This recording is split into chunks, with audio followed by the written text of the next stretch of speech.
ಆಗಿದೆ ಸಹೋದರ, ಸತ್ತು ಹೋಗಿದೆ.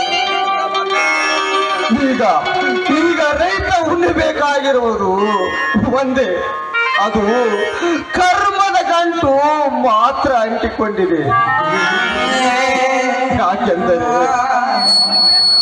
ಭೂಮಿ ತಾಯಿ ಮುಗಿಲೆತ್ತರಕ್ಕೆ ಬೆಳೆದು ಮನೆ ತುಂಬ ದವಸ ಧಾನ್ಯಗಳು ತುಂಬಿಕೊಂಡರು ಅದೆಲ್ಲ ಅದೆಲ್ಲ ಕಟುಕ ಸರ್ಕಾರದ ವಶವಾಗುತ್ತಿದೆ ಎಂದಾಗ ನಾನೇನೆಂದು ಉತ್ತರಿಸಲು ಸಹೋದರ, ಏನೆಂದು ಉತ್ತರಿಸಲು ನನಗೊಂದು ತಿಳಿಯದಾಗಿದೆ. ಇನ್ನು ಮುಂದೆ ಈ ರೈತ ಎಂತ ದೊಡ್ಡ ಗಂಡಾಂತರ ಎದುರಿಸುವನು ಆ ಭಗವಂತನಿಗೆ ಗೊತ್ತು.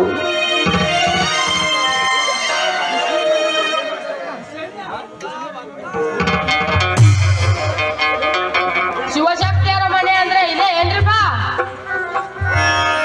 ಹೌದು ಬನ್ನಿ ಸಾಹೇಬ್ರೆ, ಏನಾಗಬೇಕಾಗಿತ್ತು? ಬರ್ಬೇಕಾದ ಬಾಕಿ ಅನ್ನ ಬರುದಿತ್ತು, ಅದಕ್ಕೆ ಬಂದಿದ್ದೇನೆ. ಅಂದ್ರೆ ಏನು ತಿಳಿಸಿ ಹೇಳುದೈತಿ ನಿಮ್ಗ? ನಮ್ಮ ಡ್ರೆಸ್ ಕೈಯಾಗಿನ ಪುಸ್ತಕ ನೋಡ್ರೆ ಗೊತ್ತಾಗುತ್ತಿಲ್ಲ. ನಾನು ನಿಮ್ಮ ಮಂಡಳಿಗ ಹೊಸದಾಗಿ ಬಂದ ವಸೂಲಿಕಾರಕ. ಈಗ ನಿಮ್ಮ ಮನೆ ಪಟ್ಟಿ ಬಾಕಿ 4 ವರ್ಷದಿಂದ ನಿಂತಿದೆ, ವಸೂಲಿ ಮಾಡಲಿಕ್ಕೆ ಬಂದಿರುವೆ. ಇದೇನು ಹೇಳುತ್ತಿರುವೆ ಸಾಹೇಬ್ರೆ? ಪ್ರತಿ ವರ್ಷ ಹಣ ತುಂಬಿ ಚೊಕ್ಕಟವಾಗಿ ಇಟ್ಟಿದ್ದೇನೆ, ಇದರಲ್ಲಿ ಏನು ಮೋಸವಿದೆ ಸಾಹೇಬ್ರೆ? ತಮ್ಮ, ಮೋಸ ಮಾಡಕ ನಾನೇನು ಪಂಚಾಯತಿ ಪಂಚಪ್ಪನೂ ಅಲ್ಲ, ನಾನು ಶುದ್ಧ ಹಿಂದೂ ಅದೀನಿ. ಈಗ ಮಾತ್ರ ನೀವು ತುಂಬುತ್ತಾ ಬಂದಿರುವ ಹಣ ಮೊದಲವನು ಎತ್ತಿ ಹಾಕಿದ. ನಾನೇನು ಮಾಡ್ಲಿ ಈಗ ಮಾತ್ರ 8,000 ರೂಪಾಯಿ ಹಣ ತುಂಬಿರು ಮಾತ್ರ ಪಾವತಿ ಪಡೆದುಕೊಳಪ್ಪ. ಹೋತಂದೆ ಕಲ್ಮೇಶ್ವರನೇ, ಎಂತ ಸಂಕಟದ ಪರೀಕ್ಷೆಯಲ್ಲಿ ನುಗ್ಗಿದೆಯೋ ತಂದೆ. ಸಾಯಿಬರೇ, ಸತ್ಯವಾಗಲು ಈ ಭೂಮಿ ತಾಯಿ ಆನೆಗಾಗಿಯೂ ನಾನು ಹಣ ತುಂಬಿ ಚೊಕ್ಕಟವಾಗಿಟ್ಟಿದ್ದೇನೆ. ಬೇಕಾದರೆ ಮನೆಯಲ್ಲಿ ಪಾವತಿ ಇದ್ದಾವೆ, ತಂದು ಕೊಡ್ತೇನೆ, ಒಂದು ಸಲ ಓದಿರಿ ಸಾಯಿಬರೇ. ನೋಡ್ತಾನ.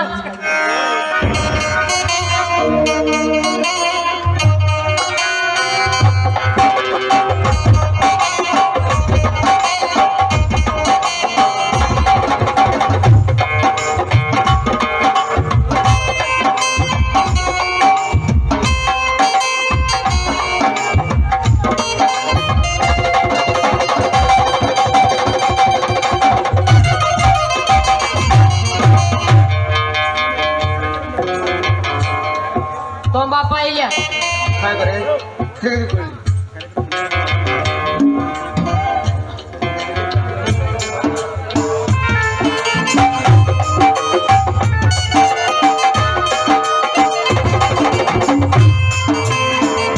ಇವು ನಮ್ಮ ಮಂಡಲ ಪಂಚಾಯತಿ ಪಾವತಿ ಅಲ್ಲ ಶಿವಶಕ್ತಿ ಅವರೇ, ಇವು ನಕಲಿ ಪಾವತಿ. ಆ ಚಾಂಡಾಲರು ನಿಮಗೆ ಮೋಸ ಮಾಡಿದ್ದಾರೆ. ಈಗ ಮಾತ್ರ ನೀವು ಹಣ ತುಂಬಲೇಬೇಕು. ನೀವು ಮೊದಲು ತುಂಬಿದ್ದು ಅದು ಹೋಗೈತಿ, ಈಗ ಹೊಸ ತುಂಬ್ರಿ. ಎಲ್ಲ ಮೋಸ್ಕರ ನನ್ನ ಮಗನೇ. ಅಣ್ಣ, ಅವನ್ ಯಾರೆಂಬುದನ್ನು ನೀನು ಪತ್ತೆ ಹಚ್ಚು. ಅವನೆಲ್ಲೇ ಇದ್ದರೂ ಸರಿ, ಆ ಹಣ ನಾನು ವಸೂಲಿ ಮಾಡ್ತೇನೆ. ಅವನೆಲ್ಲಿರುವನು, ಯಾವ ಕಡೆ ಇರುವನು, ಯಾವ ಊರಿಗೆ ವರ್ಗಾಯಿಸಿಕೊಂಡು ಹೋಗಿರುವನು ಯಾರಿಗೂ ಗೊತ್ತು. ಕಾಲ ನೇಮವೇ ಎದುರಾಗಿ ಈ ಬಡ ರೈತನ ಪ್ರಾಣ ಎದ್ದುತ್ತಿದೆ ಎಂದಾಗ ನಾನೇನೆಂದು ಉಚ್ಚರಿಸಬೇಕು ನಿಮಗೆ? ವಿಧಿಗೆ ನಾವು ಎದುರಾಗಿ ನಿಲ್ಲಲೇಬೇಕನ್ನ. ಹಾಗೆ ಹೆದರುತ್ತಾ ಕುಳಿತರೆ ಅದು ನಮ್ಮ ಜೀವವನ್ನು ನಿರ್ಜೀವ ಮಾಡುವವರೆಗೂ ಬಿಡಲಾರದು. ಈಗ ಬಂದಿದ್ದು ಬರಲಿ, ನೀನು ಮಾತ್ರ ಹಣ ತುಂಬು. ಪ್ರಸಂಗಾನುಸಾರವಾಗಿ ಇದರ ಹಿನ್ನೆಲೆ ತಿಳಿದರೆ ಆಸ್ತಿಯಲ್ಲ ಹಾಗೆ ಹೋಗಲಿ. ಈ ಕಾಟ್ಲಿಯ ಶಕ್ತಿ ಏನೆಂಬುದನ್ನು ನಾನು ತೋರಿಸುತ್ತೇನೆ. ಸಾಹೇಬರೇ, ತೆಗೆದುಕೊಂಡು ಬಿಡ್ರಪ್ಪ ಈ ನಿಮ್ಮ ಹಣವನ್ನು.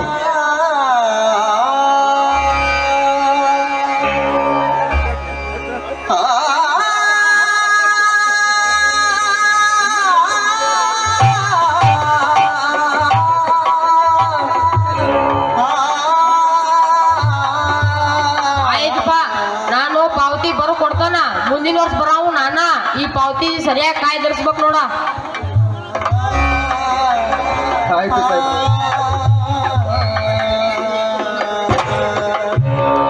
ತಗೋಪ್ಪ.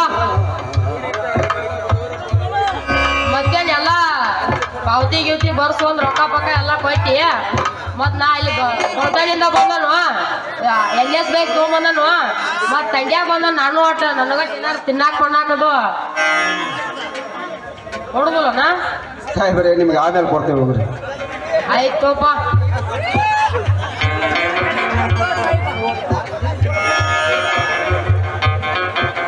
ಸಹೋದರ, ಇದೇ ರೀತಿ ಅನ್ಯಾಯವಾಗುತ್ತಾ ಹೋದರೆ ಎಂತ ಬದುಕಬೇಕು ಈ ರೈತ? ಎಂದು ದೊರೆಯುವುದು ಈ ರೈತನಿಗೆ ಸ್ವತಂತ್ರ? ಸ್ವಾತಂತ್ರ್ಯ ಸಂಗ್ರಾಮ ಕಟ್ಟುವ ಸಮಯ ಒಂದೇ ಬರುತ್ತದೆ ಅಣ್ಣ. ಅಲ್ಲಿಯವರೆಗೂ ತಡೆದುಕೋ.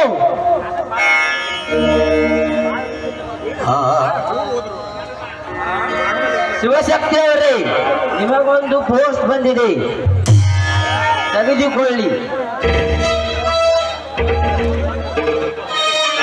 ನಾವು ಹೋಗುತ್ತೇವೆ ಕಡ್ತಾಳಕ್ಕೆ.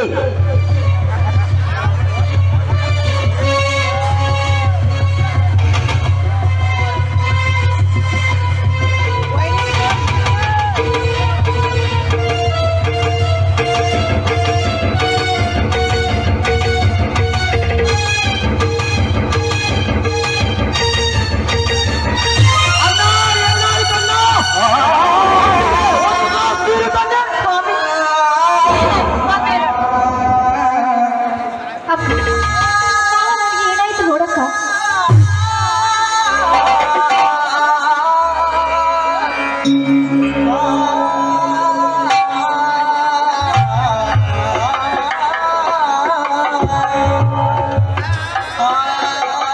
ಏನಾಯ್ತಪ್ಪ? ಏನಾಯ್ತು?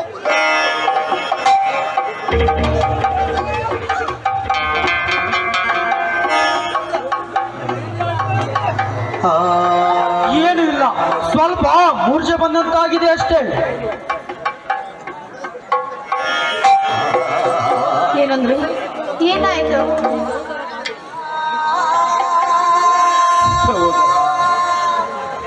ಎಂದು ಸಹಿಸಿಕೊಳ್ಳಲಪ್ಪ ಈ ಸಂಸಾರದ ಭಾರವನ್ನು? ಬೆಳೆಯೆಲ್ಲ ಸತ್ತು ಹುಟ್ಟಿ ಬಂದಿದ್ದರಲ್ಲಿ ಕೇವಲ 6,000 ಹಣ ಈ ಕಟ್ಟುಕ ನೌಕರರ ಪಾನ ಇತ್ತಲ್ಲ.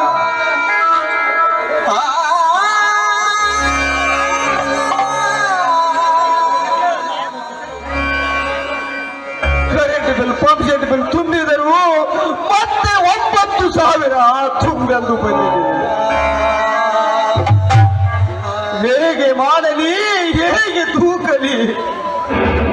ಇದೇನಂದ್ರೆ ವಾರದ ಹಿಂದೆ ತುಂಬಿದ ಹಣ ಮತ್ತೆ ತುಂಬಬೇಕು ಅಂತ ಬಂದಿದೆಯೇ? ಹಾಗಾದ್ರೆ ಹೇಗೆ ಸ್ವಾಮಿ? ಏನಿದೆಲ್ಲ? ಹೌದು ಗಂಗ, ಏನು ಮಾತನಾಡದಷ್ಟು ನಿರ್ಗತಿಕನಾಗಿದ್ದೇನೆ ಗಂಗ, ನಿರ್ಗತಿಕನಾಗಿದ್ದೇನೆ.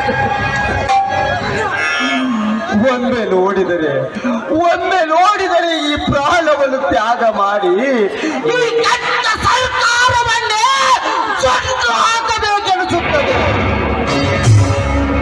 ಹೇಗೆ ಮಾಡಲಿ, ಎಷ್ಟು ಸಹಿಸಿಕೊಳ್ಳಲಿ? ಓ ತಂದೆ ಕಲ್ಮೇಶ್ವರನೇ,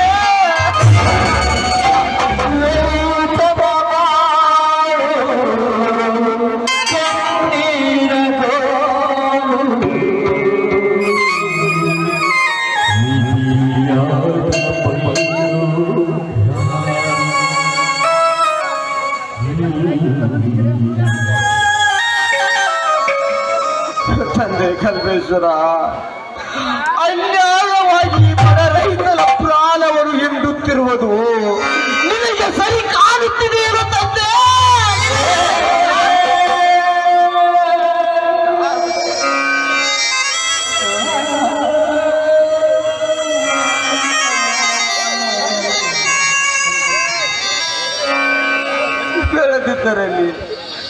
ಬೆಳೆದಿದ್ದರಲ್ಲಿ ಅರಿದು ಉಳಿದು ಈ ಹೊಟ್ಟೆ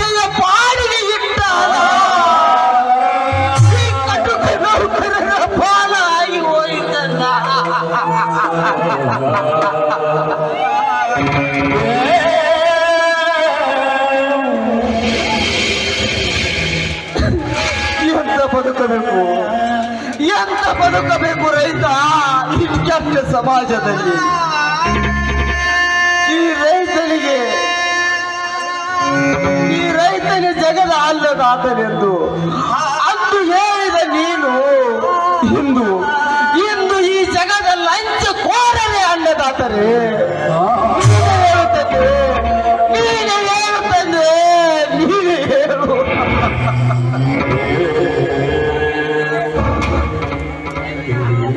ನೀನಿದೇ ರೀತಿ ಕಣ್ಣು ಮುಚ್ಚಿಕೊಂಡು ಈ ಕಟುಕರಿಗೆ ಹಣ ಕೊಟ್ಟು ಈ ರೈತನ ಕಣ್ಣಲ್ಲಿ ಕಣ್ಣೀರು ಕೊಟ್ಟರೆ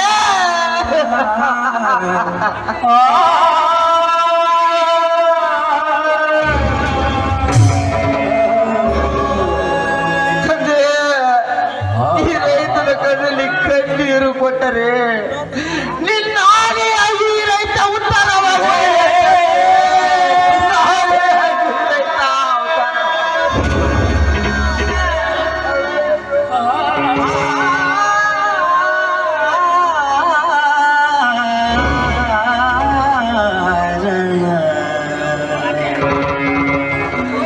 ಜೋಡತ್ತು ಕಟ್ಟಿ ಬಿತ್ತಿ ಬೆಳೆದ ಈ ರೈತ ಇಂದು ನಿನ್ನ ಕಣ್ಣೆದುರಿಗೆ ಮಣ್ಣು ಪಾಲಾಗುತ್ತಿದ್ದಾನೆ.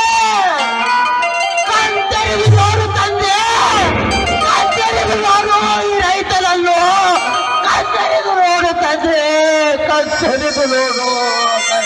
ಅಳಬೇಡಣ್ಣ, ಅಳಬೇಡ, ಸಮಾಧಾನ ತಂದುಕೋ.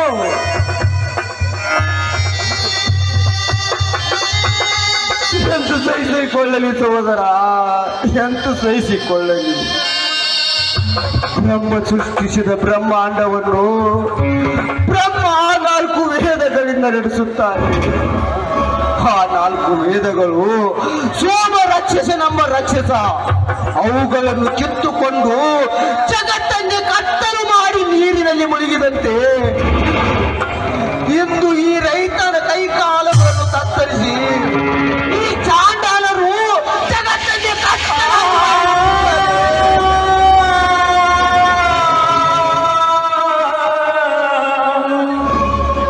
ಅದನ್ನೆಲ್ಲ ನೀ ಮನಸ್ಸಿಗೆ ಹಚ್ಚಿಕೊಳ್ಳಬೇಡಣ್ಣ.